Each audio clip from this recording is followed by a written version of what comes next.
Hello, everyone, and welcome back to Talk Sara English.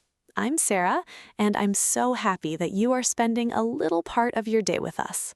And I'm Mike. Whether you are relaxing at home, traveling to work, taking a walk, or enjoying a quiet afternoon, thank you for choosing to practice English with us.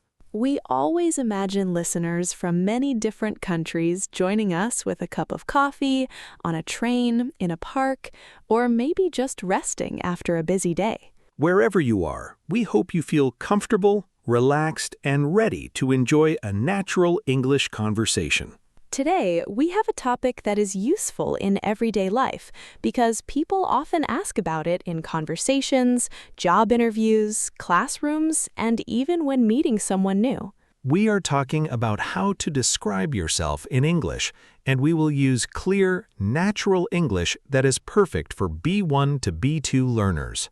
Our goal is not to teach difficult grammar today. Instead, we want you to hear real conversations and useful expressions that you can actually use. And remember, you do not need to understand every single word immediately. Just listen, relax, and let your English grow naturally. Before we begin, we have one simple question for you.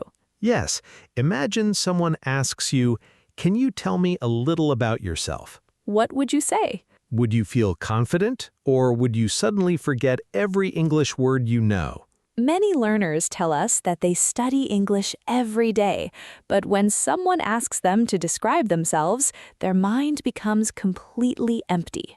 That happens to many people, so if you have experienced this before, you are definitely not alone. Today, we want to help you feel more prepared, more comfortable, and more natural when talking about yourself. Because describing yourself is not only useful for English exams. It is useful when you meet new friends. It is useful at work. It is useful during interviews. It is useful when traveling. And sometimes it is simply useful because people are curious to know who you are. The good news is that you do not need complicated vocabulary to make a good introduction. Simple words spoken clearly and honestly are usually much more powerful than difficult words that you are not comfortable using. Exactly. Confidence often comes from clarity, not complexity. Mike, let me ask you something. Go ahead. Do you enjoy talking about yourself? Honestly, it depends on the situation. Really? Tell us more.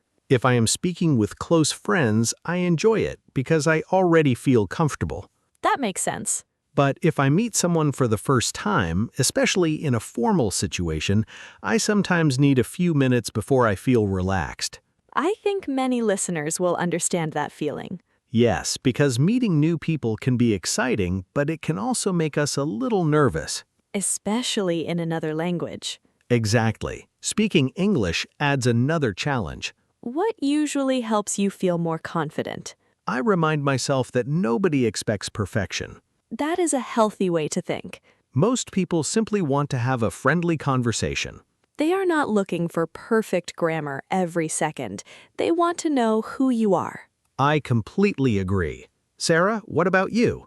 I actually enjoy introducing myself, but I did not always feel that way. Really? Yes, years ago I worried too much about making mistakes. What changed? I realized that people remembered my smile and my kindness much more than my grammar mistakes. That is a wonderful lesson. It helped me relax.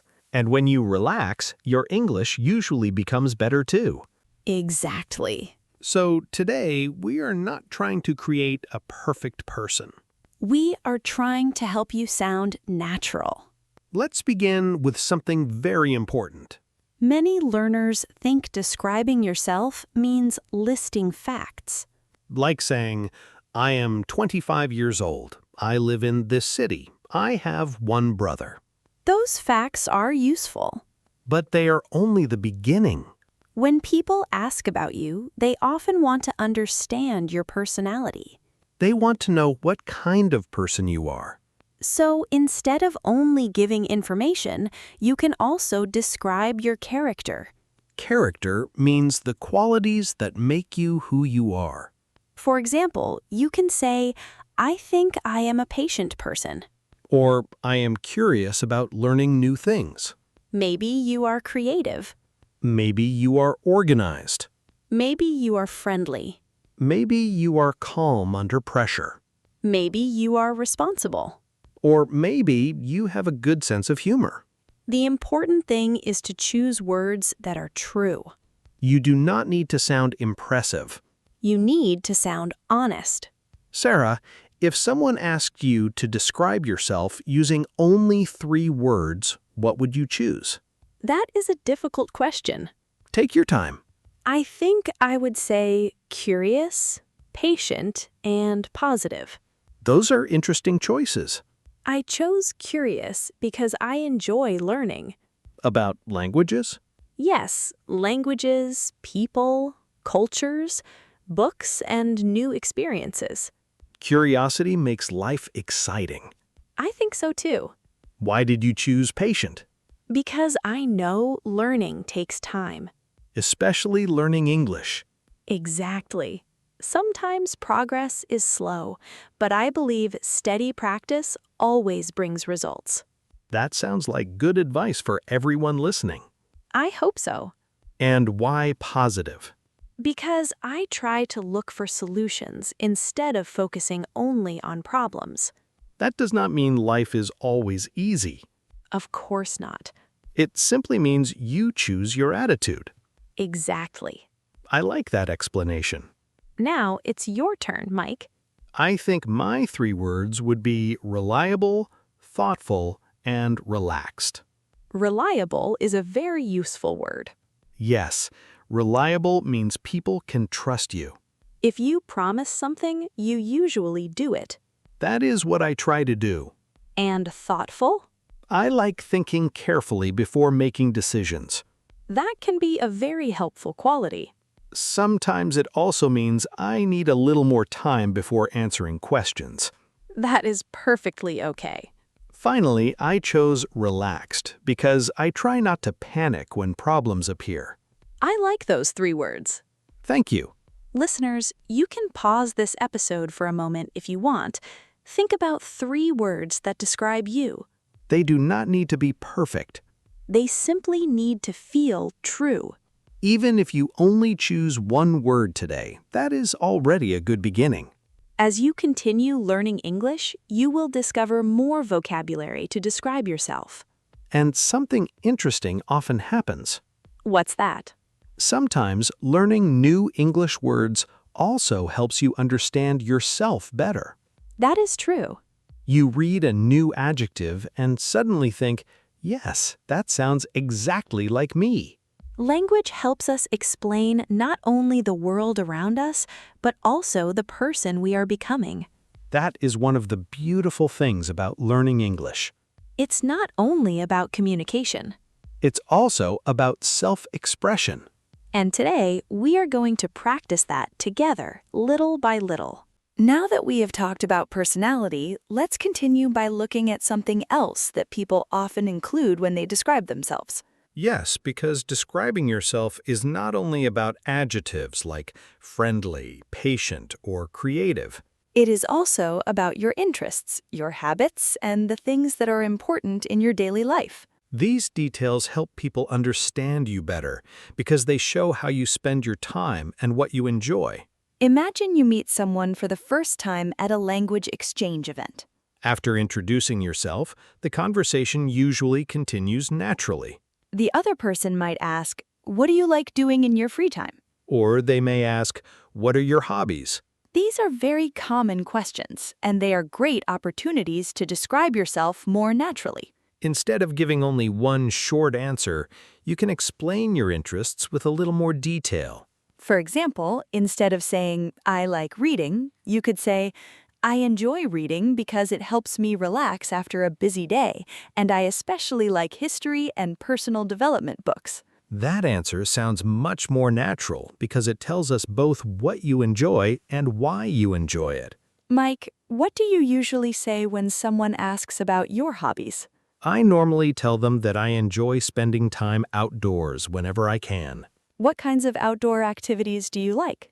I enjoy walking in quiet places, visiting parks, and sometimes going on short hikes during the weekend. That sounds peaceful.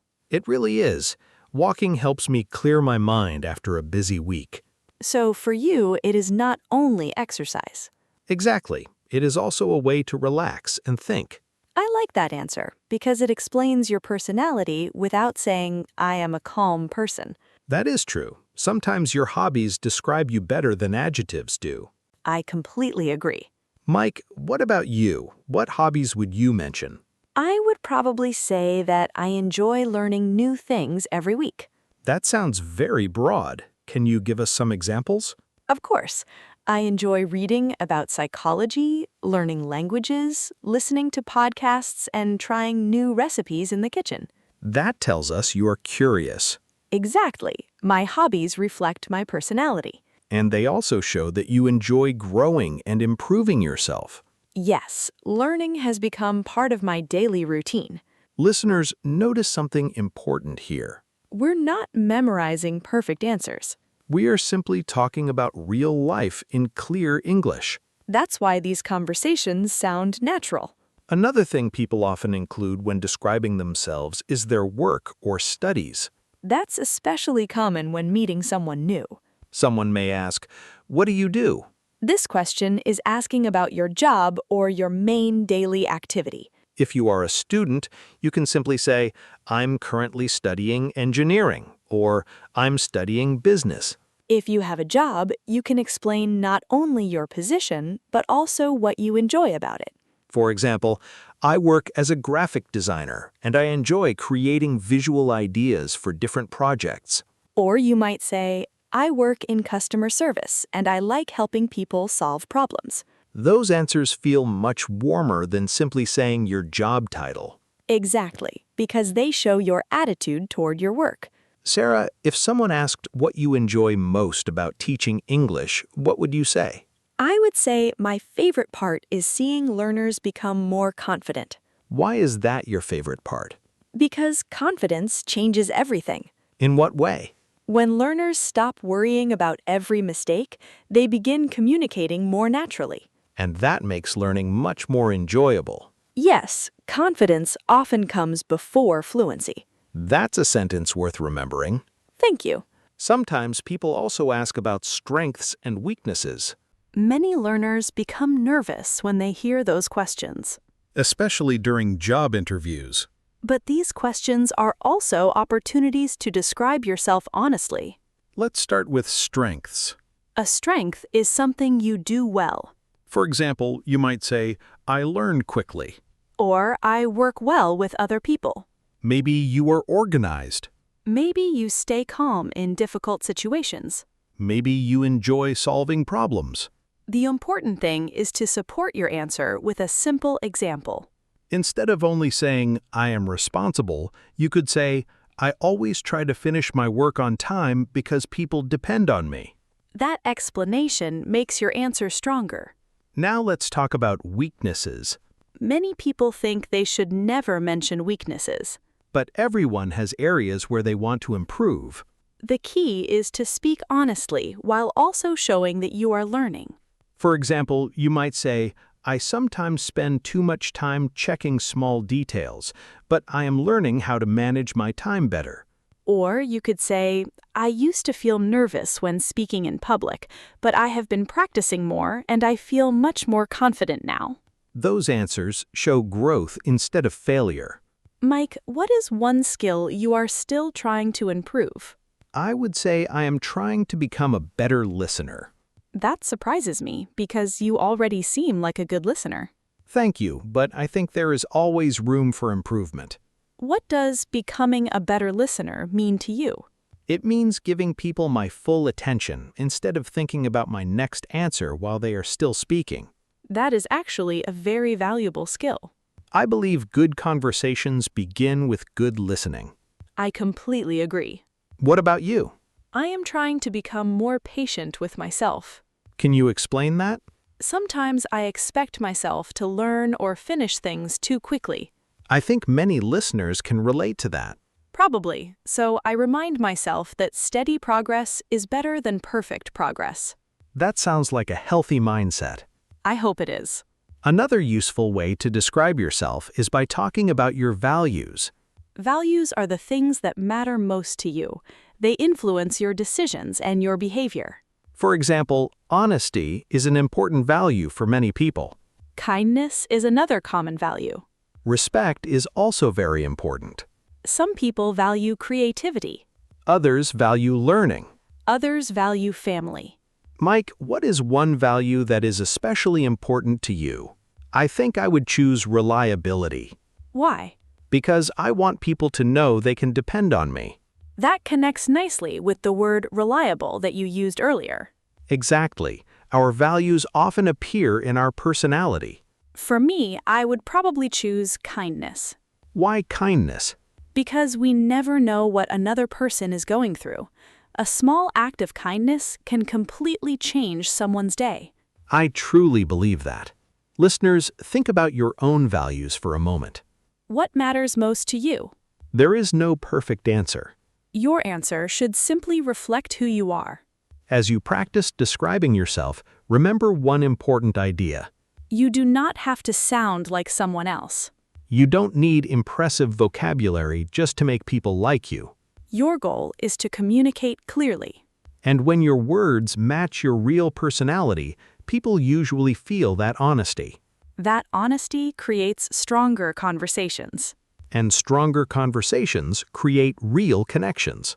Now that we've explored personality, hobbies, strengths, weaknesses, and values, let's look at how all of these ideas come together in real conversations. Now that we have explored the different parts of describing yourself, let's put everything together in real conversations that you might have in everyday life. That is where everything becomes much more useful, because English is not only about knowing words, it is about using them naturally. Imagine you are attending an international event, and someone walks over with a smile. They say, "Hi, I don't think we've met before. Can you tell me a little about yourself?" Instead of feeling nervous, you can take a slow breath and begin with something simple. You might say, "Sure, my name is Alex. I work as a software developer, and I really enjoy solving problems and learning new skills." Then you could continue by talking about your personality. For example, I think I'm quite patient, and I enjoy working with different people. After that, you could mention your hobbies. In my free time, I enjoy reading, going for walks, and listening to English podcasts. Notice that none of those sentences are difficult. They are simple, honest, and connected. That is what makes them sound natural. Sara, I think many learners believe they need to memorize one perfect introduction. I hear that very often. But real conversations are different every time. Exactly. Instead of memorizing one long speech, it is better to prepare small ideas. Then you can choose the right ideas depending on the conversation. Sometimes people ask about your work. Sometimes they ask about your hobbies. Sometimes they become interested in your goals. Every conversation is a little different. That flexibility makes your English sound much more natural. Another important tip is to give balanced answers. What do you mean by balanced? Some learners answer with only one word. Like saying, reading. Exactly. While others speak for 5 minutes without stopping. That can happen too. A balanced answer usually has 2 or 3 connected sentences. That gives enough information while keeping the conversation comfortable. Then the other person can ask another question. Good conversations are like a game of tennis. One person speaks. Then the other person replies. The conversation moves naturally back and forth. It should not feel like a speech. Another useful habit is asking questions after introducing yourself. That shows interest in the other person. For example, after talking about yourself, you can ask, "What about you?" Or, "What do you enjoy doing in your free time?" Those simple questions help continue the conversation. And they also reduce pressure because you are no longer speaking all the time. Mike, do you remember your first conversation in another language? I do, and it was quite funny. What happened? Someone asked me to describe myself, and I became so nervous that I repeated the same adjective 3 times. Really? Yes, I said, I'm friendly, friendly, and also friendly. At least everyone understood your main message. They certainly did. That story reminds us of something important. Making small mistakes is completely normal. Nobody speaks perfectly all the time. Even native speakers sometimes forget words or change their sentences halfway through. The goal is communication, not perfection. Exactly. Before we finish today's episode, let's review some useful vocabulary we practiced. The first word is curious. Curious describes someone who enjoys learning and discovering new things. Next is reliable. A reliable person keeps promises and can be trusted. We also used organized. Organized means planning things well and keeping everything in order. Another useful word is patient. Patient means staying calm while waiting or helping other people learn. We also talked about creative. Creative people enjoy producing new ideas or finding different solutions. Another important word is confident. Confident means believing in yourself without pretending to be perfect. We also learned the word strength. A strength is something you do well. And a weakness is an area where you still want to improve. We also discussed values. Values are the beliefs that guide your decisions and your behavior. Finally, we talked about self-expression. Self-expression means sharing your thoughts, personality, and feelings with other people. Here is a small practice activity for you.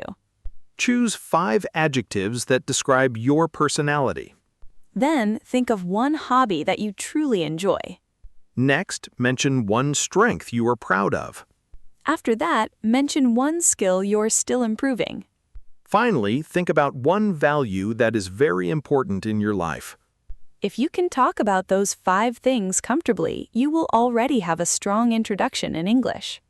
And remember, your introduction will continue improving as your English improves. Do not compare yourself with fluent speakers who have been practicing for many years. Compare yourself with the person you were last month. If you know more words today, If you understand conversations a little better, if you feel slightly more confident, then you are already making progress. learning English is not about becoming a different person.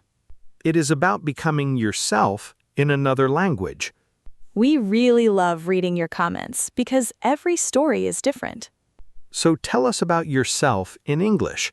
You can write, I'm your name from your country, and I would describe myself as... Then add a few sentences about your hobbies, your strengths, or your dreams. Don't worry if your English isn't perfect.